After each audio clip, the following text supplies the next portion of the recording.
Hare Krishna and her her Mahadev everyone. हम जा रहे हैं आज, कहाँ जा रहे हैं राधा, आप ही बोल दो। आज हम जा रहे हैं बैंगलोर टू प्रयागराज महाकुंभ अटेंड करने के लिए। और हम लोग सब तैयार होके हम बस अपनी कैब के लिए वेट कर रहे हैं। यहाँ से हमें हमारा पूरा ट्रैवल 3 दिनों के लिए होने वाला था, तो अकॉर्डिंगली हमने पैकिंग कर लिया। और बेबी के साथ वैसे भी बहुत सामान हो जाता है। बाबा के साथ हूँ, राधा बाबा के साथ है।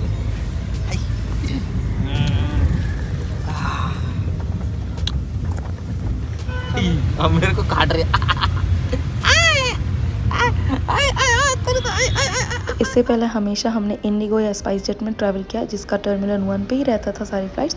लेकिन इस बार हम एयर इंडिया से जा रहे थे, जो कि टर्मिनल 2 पे था। और ये बहुत ही खूबसूरत है, बैंगलोर एयरपोर्ट का टर्मिनल 2। अगर आप जाओगे तो आप देख सकते हो। इस पर मैं पूरा एक वीडियो बना सकती हूँ, पर ऑफ कोर्स हम इस बार किसी और प्लान से आए थे। तो मैं तो देख के इतनी खुश हो गई थी कि इतना खूबसूरत, इतने सारे प्लान्स। सिंस हम बेबी के साथ ट्रैवल कर रहे थे, ऊपर से 3 दिनों के लिए ही, तो हमने कोई भी मेन लगेज नहीं किया था। सिर्फ जो भी लगेज था वो कैबिन बैग्स ही था। और हमें बेबी के कारण 3 kg एक्स्ट्रा मिल गया था, तो वो एक प्लस पॉइंट था। हरे हरे राधा। राधा इधर देखो। तो गाइस अभी हम हैं इंटरनेशनल एयरपोर्ट टर्मिनल 2 पे। और ये बहुत बहुत बहुत खूबसूरत है। पीछे जो देख रहे हैं आप, ये भी एयरपोर्ट का ही एक हिस्सा है। पीछे दिखाओ, ये खूबसूरत। उसके बाद हम इलेक्ट्रिक कार में बैठ के जा रहे थे अपनी बोर्डिंग गेट, क्योंकि काफ़ी दूर था, इतना दूर चलना पॉसिबल नहीं था वृंदा के साथ। तो फिर हम वहाँ पे पहुँच के उसका Radha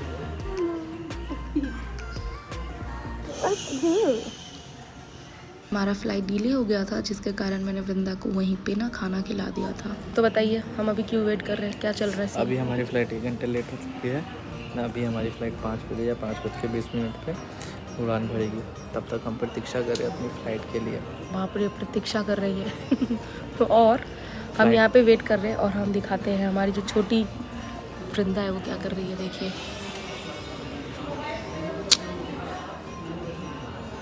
so this is being parent, life after being. और मेरे हेल्थ का ध्यान रखते हुए मेरे हस्बैंड ने मेरे लिए चूरा फ्राई किया था without oil. It was very tasty, thank you again. यहाँ पे दोनों बाप बेटी मस्त खेल रहे थे और मैं रिलैक्स होकर बैठी थी। एंड बाय गॉड ग्रेस हमारा बोर्डिंग स्टार्ट हो चुका था। अप्रॉक्स 1 घंटा बोल के 2 घंटा इन्होंने डिले किया था, लेकिन फाइनली हम अब बोर्ड कर रहे थे। एंड यस, हम फ्लाइट में इन कर चुके हैं और बैठ चुके हैं।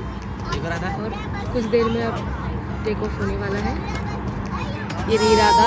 हरे राम राम राम हरे हरे। हमारा फ्लाइट अब टेक ऑफ करने वाला है। रणवीर राधा सो रही है, बहुत अच्छे टाइम पे वो सो गई, देखिए। रास्ता वहाँ पे क्लियर है।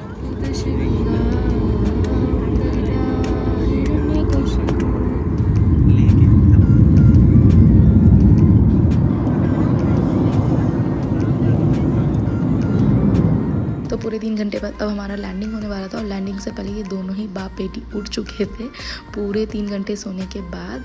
And she was feeling very fresh. तो मुझे अच्छा लग रहा था कि वृंदा अब अच्छा फील कर रही है, क्योंकि उसको अभी बहुत एक्सर्शन होने वाला था। यहाँ पे हम पहुँच चुके थे बनारस एयरपोर्ट। यहाँ से अपने को जाना था बनारस, उसके बाद हमें प्रयागराज जाना था। तो थोड़ा सा हेक्टिक था और इसी वजह से मैं थोड़ी सी डरी थी कि वृंदा को है वाराणसी में। और यहाँ से हम जाएंगे बनारस स्टेशन। वहाँ से हमारा प्रयागराज के लिए ट्रेन है, जो कि अगेन डिले हो चुकी है कुहासा के कारण। वाराणसी से हमें बस 1 या 1.5 घंटे का ही सफ़र था प्रयागराज के लिए। तो आते ही हम ट्रेन में सो गए थे, क्योंकि काफ़ी रात हो चुकी थी। और यहाँ पे हम पहुँच चुके हैं तीर्थराज प्रयागराज। आप सबका बहुत बहुत स्वागत है। यहाँ पूरा प्रयागराज बहुत ही अच्छे से सजाया गया था, इतना सुंदर लग रहा था। हर चौक चौराहे पे ना पेंटिंग्स बना रखा था और वो बहुत ही खूबसूरत लग रहा था। यहाँ से हमें जाना था 13 नंबर पीपा पुल। वहाँ पर हमारे पेरेंट्स वेट कर रहे हैं हमारा। तो यानी कि मेरे सास ससुर भी हैं, मम्मी पापा भी हैं। तो यहाँ पे हम पहुँच चुके थे और कितना सुंदर अद्भुत नज़ारा था। माँ गंगा को मैं देखती जा रही थी, इतनी सुंदर लग रही थी। तीर्थराज में स्वागत करते हुए मेरे मम्मी पापा। मम्मी इधर देखो, इधर। अभी कुछ देर के बाद ससुर सास भी मिलेंगे, देखते हैं। ये रहे पतिदेव पूरा एग्जॉस्ट होते हुए। हमें पहुंचते पहुंचते ऑलमोस्ट सुबह हो गया था, तो हमें सोने का टाइम नहीं मिला। पहुंचते हम लोग थोड़ा देर वेट करके बाद तैयार हो गए थे। और मेरे हस्बैंड धोती पहन गए थे। हम लोग अब स्नान करने के लिए जाने वाले हैं, अमृत स्नान। और पूरा परिवार एकदम तैयार हो चुका है। और यहाँ हम लोग अपने कुटिया से सब तैयार होके निकल रहे हैं। ये है मिस्टर कन्हैया जी, हरे कृष्णा। ये है मेरी मम्मी जी जो यहाँ पे सेवा कर रही हैं झाड़ू लगाने की, क्योंकि ये प्रयागराज है दोस्तों। यहाँ पे जितना पुण्य करे उतना ही कम लीजिए ना। ये है पापा जी, हरे कृष्णा। ये है वृंदा के नाना यानी कि मेरे पापा। वृंदा का तबीयत थोड़ा सा ठीक नहीं है। हरे कृष्णा। राधा रानी बोली हर हर महादेव। अभी राधा रानी जा रही है डुबकी लगाने संगम में, त्रिवेणी संगम में। तबीयत खराब हो रखा है लेकिन ये हार नहीं मानेंगी।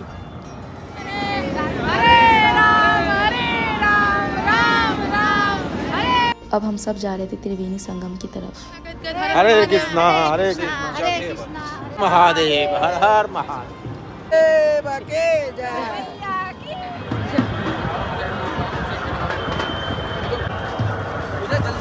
हरे कृष्णा प्रभु जी। हरे कृष्णा। आगे पीछे हो जाएंगे तो दिक्कत हो जाएगी। ओके ओके ओके प्रभु जी। छोड़िए, चलिए, अरे छोड़िए ना। तो अब हम पहुंच चुके हैं संगम द्वार, जहाँ पे त्रिवेणी संगम है और वहीं पे स्नान करते हैं। वहीं पे तीनों नदियों का मिलन हुआ है। तो सबसे पहले तो आचमन करने के बाद, नदी को प्रणाम करने के बाद हम वृंदा को स्नान करवाए। उसके बाद हमने डुबकी लगाया। जोरों को हाथ जोड़ के ही, हाथ पकड़ के ही डुबकी लगाना चाहिए। उसके बाद हमने अर्घ दे दिया माँ गंगा, माँ यमुना और माँ सरस्वती को। उसके बाद मैंने ढेर सारा जल भी भर लिया था। यहाँ पे हम स्नान करने के बाद बहुत ज़्यादा ही भीड़ था। ये मेरी मम्मी है। तो बस सबने स्नान कर लिया था। उसके बाद आप भीड़ से देख सकते हो कितना ज़्यादा भीड़ है, लेकिन बहुत ही उत्साह और उमंग है लोगों में। उसके बाद मैंने अपने चंदन लगा लिया था स्नान करने के बाद। वहाँ से हम जा रहे थे बड़े वाले हनुमान जी यानी कि लेटे हनुमान जी का दर्शन करने के लिए, और अक्षय वट भी है तो वो जा रहे थे। लेकिन जब हम पहुँचे तो हनुमान जी का पट बंद हो चुका था, तो हम बस बाहर से ही दर्शन कर लिए। उसके बाद हम अक्षय वट जा रहे थे, जहाँ पे भी बहुत भीड़ था। कि जो भी यहाँ कुंभ में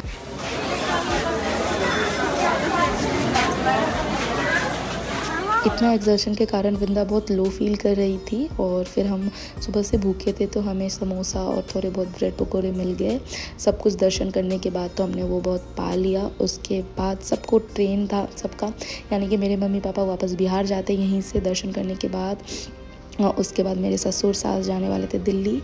तो बस यही था। और हमें जाना था बनारस यहाँ से, क्योंकि हम 2-3 दिन के लिए आए थे। तो हम सोचे थे कि प्रयागराज आ रहे तो हम अब बनारस घूम के ही बेंगलोर जाएंगे। तो बस आज का ही इतना ही था। हम अब वापस अपने कुटिया में आ गए थे। सब अपना पैकिंग वगैरह कर रहा था। उसके बाद हमने छोटा सा प्रक्रिया किया जिसमें हम संकल्प ले रहे थे दान करने के लिए। उसके बाद हम सब पैकिंग वगैरह करके सब निकल चुके थे प्रयागराज स्टेशन के लिए, क्योंकि सबका ट्रेन वहीं से था। तो सब वहीं से बिछड़ जाने वाले थे। एक दिन के लिए अपने मम्मी पापा से मिलके मुझे बहुत खुशी हो रहा था, और मैं उतना ही दुखी भी थी कि बस थोड़ी देर के लिए मिल पाई तो अच्छा नहीं लग रहा था। मेरी मम्मी भी बहुत उदास हो गई थी वृंदा के लिए। खैर अगले व्लॉग में आपको दिखाऊँगी बनारस में हमने क्या क्या किया।